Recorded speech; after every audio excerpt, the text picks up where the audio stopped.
Olá! Hoje a gente vai falar de um assunto super sério e que gera muita dúvida: o abandono de emprego. Vamos mergulhar fundo nisso para você entender direitinho o que precisa saber para não ter dor de cabeça. Imagina só essa situação, que é super comum. Você recebeu alta do INSS, mas sinceramente ainda não se sente bem para voltar ao trabalho. E aí, o que você faz? Será que se você simplesmente não aparecer, a empresa pode te demitir por justa causa? A resposta é depende. E é exatamente para entender esse depende que a gente está aqui. Para a gente não se perder, olha só o nosso roteiro de hoje. Primeiro, o que é de fato o abandono de emprego? Depois, o momento da alta do INSS. Aí a gente vê os deveres do trabalhador, os deveres do empregador e, para fechar, as consequências quando alguém falha nesse processo. Vamos lá? Ok, vamos começar pelo básico do básico. O que a lei realmente quer dizer com abandono de emprego? Muita gente acha que é só faltar, mas não é tão simples assim. Olha só, a nossa famosa CLT, a Consolidação das Leis do Trabalho, diz que o abandono de emprego é uma falta grave. E por que é tão grave assim? Pensa comigo. O coração de um contrato de trabalho é a prestação do serviço. Se você some sem dar satisfação, você está quebrando a parte mais essencial desse acordo. Agora, segura essa informação que é a mais importante de todas. Para a justiça considerar que houve abandono, não basta só a ausência. Precisa de duas coisas juntas. A primeira é o elemento objetivo, que é a falta em si, a sua ausência física por um tempo prolongado.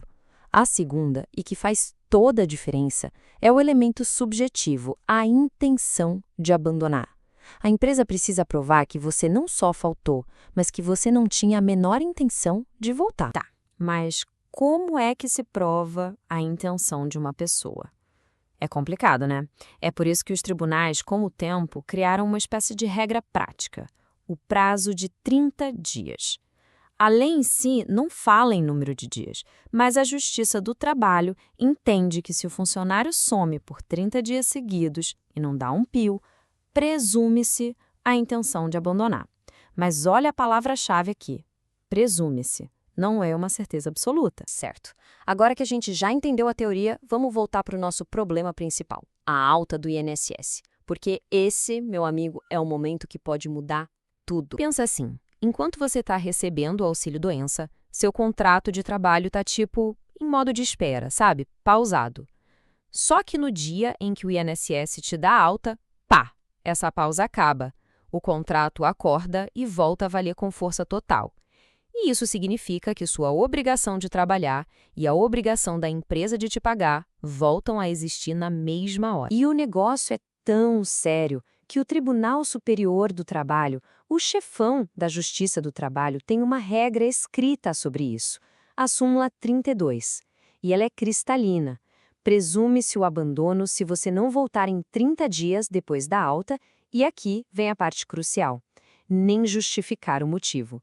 Essa parte do nem justificar é o que decide o jogo. E essa súmula já dá a dica, né? Ela nos leva direto para o próximo ponto. O que você, trabalhador, precisa fazer para se proteger se recebeu alta, mas não tem condições de voltar? A regra de ouro é: se comunique, não suma. A primeira coisa é ir até a empresa. Se você continua sem condições de trabalhar, você precisa justificar, levar novos atestados e faça isso de um jeito que você possa provar depois, como um telegrama com aviso de recebimento. E claro, uma coisa básica que salva vidas: mantenha seu endereço e telefone sempre atualizados na empresa. E olha, isso não é teoria, não. Dá uma olhada nesse trechinho de uma decisão real do TST. A empresa tinha demitido por justa causa, mas o tribunal mandou voltar atrás. O motivo? Ficou provado que o trabalhador tinha justificado a ausência com atestados. Isso mostra, na prática, o poder que um documento e uma comunicação bem feita têm. E agora, atenção máxima. Dica de ouro aqui, porque é onde muita gente erra feio. Tem gente que pensa: eu entrei com recurso no INSS, então tô tranquilo, não preciso fazer nada. Errado, totalmente errado. O seu recurso contra a alta do INSS não te libera da obrigação de se apresentar na empresa. Enquanto o seu recurso não for decidido, para o seu patrão você está apto a trabalhar. Certo, já falamos bastante do lado do empregado. Mas e a empresa? Ela também não pode sair fazendo o que quer. Ela tem deveres muito claros e não pode simplesmente assumir que o funcionário sumiu e demitir. Para a gente ter uma ideia de como se faz do jeito certo, vamos pegar um exemplo de manual, que é o procedimento da EBSER. Como é uma empresa pública, os processos deles são super documentados e servem como um ótimo modelo de como agir com cuidado. Olha que interessante a organização deles. Com 8 dias de falta, o chefe já avisa o RH. Com 10 dias, a empresa já manda a primeira carta oficial pedindo para a pessoa voltar. Não respondeu? Com 20 dias, vai outra carta.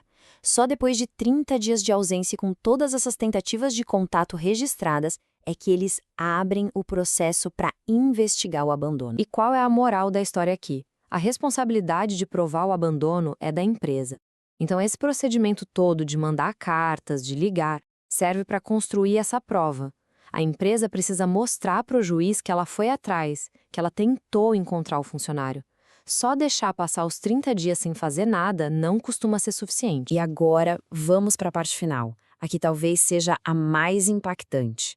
O que acontece quando um dos lados, seja o empregado ou o empregador, pisa na bola e não cumpre o seu papel? Aqui a gente tem os dois lados da moeda.